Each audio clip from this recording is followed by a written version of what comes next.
قل هو اللہ احد اللہ الصمد، ہے نا.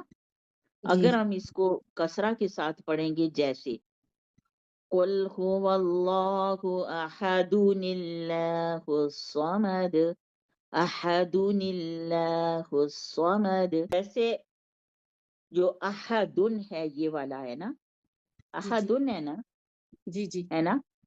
جی تو اگر ہم اس کو لکھیں ایسے کھول کے تو ایسے لکھیں گے دن، ہے نا، دن، جی ایسے ہی ہے نا. جی جی تو جو یہ نون ہے اس کو کسرہ دیں گے، نل، دن کا جو نون ہے نا اس کو کسرہ دیں گے اور آگے ملائیں گے تو لفظ الجلالہ کا لام لائٹ ہو جائے گا، اور یہاں تنوین ڈراپ کر کے ایک دمہ رہنے دیں گے احدن اللہ. ٹھیک ہے، اگر ملا جی کے پڑھیں تو اس کو اچھا کہتے ہیں التقاء ساکنین، احد اللہ الصمد، کیونکہ نون پہ کسرہ ہے.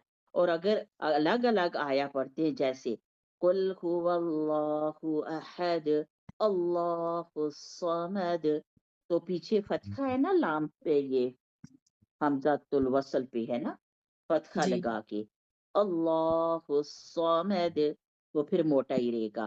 لیکن ملاتے ہیں تو تنوین ڈراپ کر کے ایک